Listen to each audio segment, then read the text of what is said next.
Assalamualaikum warahmatullahi wabarakatuh. Apa kabar sahabat Aisyah and Bilal? Mudah-mudahan sehat selalu ya.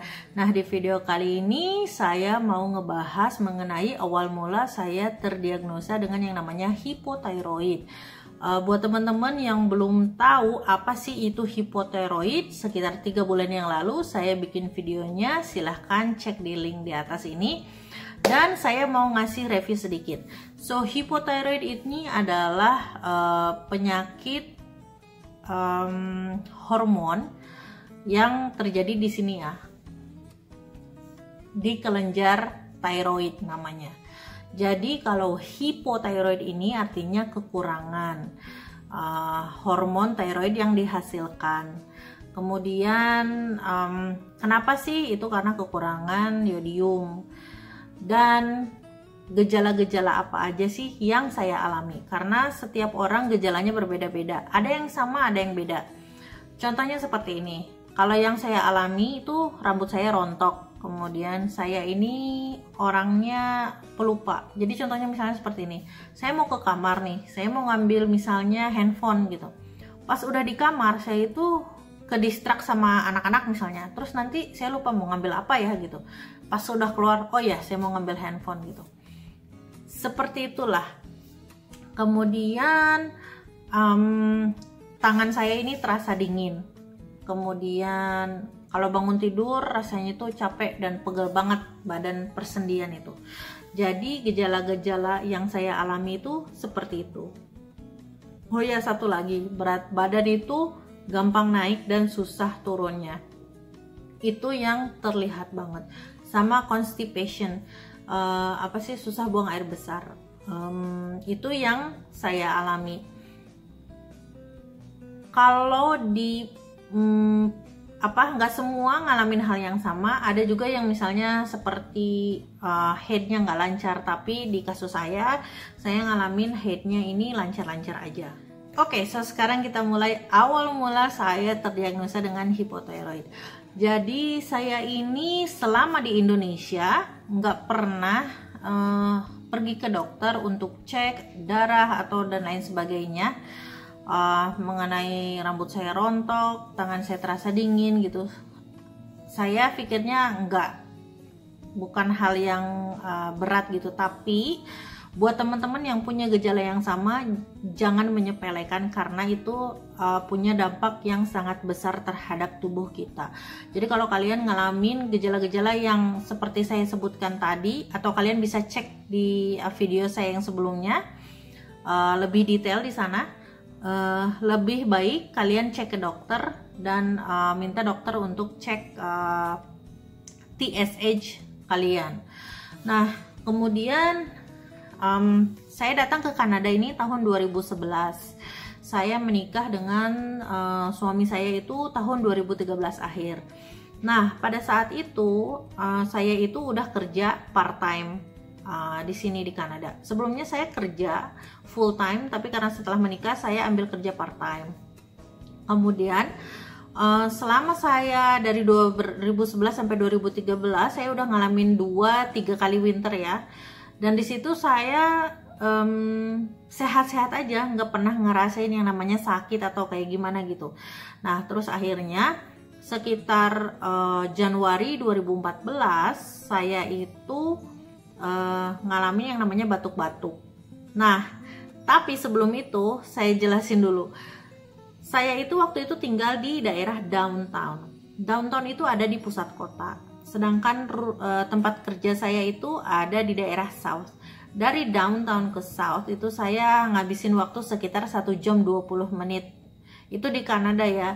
Karena di Kanada ini nggak macet, nggak kayak di Indonesia. Jadi 1 jam 20 menit itu udah cukup lama banget. Nah, 1 jam 20 menit ini udah termasuk naik kereta, udah termasuk naik bis, udah termasuk nunggu-nunggunya pas lagi winter, pas lagi dingin. Jadi pas saya ngalamin namanya batuk-batuk, saya pikir oh ya udah ini cuman batuk-batuk biasa, flu biasa selama winter waktu itu gitu ya. Nah, selama 1 minggu batuk saya ini nggak hilang-hilang. 1 minggu batuk saya nggak hilang, saya pergi ke dokter, sama dokter dikasih obat batuk. Kemudian 1 minggu berikutnya dari saya dikasih obat sama dokter, saya itu nggak ngalamin perubahan, batuknya masih, malah saya ada demam waktu itu. Ada demam, kemudian saya susah nelen. Nah, demamnya ini bukan demam yang biasa kayak yang misalnya cuman sehari 2 hari. Ini demamnya itu berkelanjutan. Waktu itu yang saya alamin ya sekitar semingguan juga, lebih malah mungkin hampir 2 minggu demamnya itu. Dari saya udah pertama ke dokter itu kan. Nah, dari situ tuh mulai demam. Demamnya ini aneh juga karena demamnya ini kayak round clock gitu. Misalnya saya minum obat jam 6, panasnya turun, jam 9 itu panas lagi, jantung berdebar kayak gitu ya. Jadi, dan saya itu nggak pernah ngalamin sakit seperti itu sepanjang hidup saya gitu. Jadi jantung berdebar, nggak bisa makan karena sakit ini. Ketambahan telinga saya ini seperti ditusuk-tusuk jarum. Jadi saya nggak bisa makan, nggak bisa tidur, nggak bisa ngapa-ngapain. Jadi minum obat, istirahat sebentar, gitu lagi gitu round clock. Akhirnya 1 minggu berikutnya saya pergi lagi ke dokter karena saya bilang ini demam, kemudian saya nggak bisa tidur gitu. Dikasih obat, kemudian dikasih obat namanya apa itu Tylenol number 3, dan disitu ada kodinnya. Saya ternyata alergi dengan itu. Alhasil setelah minum obat itu langsung si kulit saya ini rash gitu, gatel-gatel sebadan-badan gitu. Akhirnya saya stop obat itu, saya pergi lagi ke dokter. Akhirnya karena dokter udah ngelihat 2 minggu, hampir 3 minggu lebih itu nggak ada perubahan dari batuk, kemudian saya susah nelen, kemudian telinga saya sakit kayak tusuk-tusuk, plus demam juga gitu.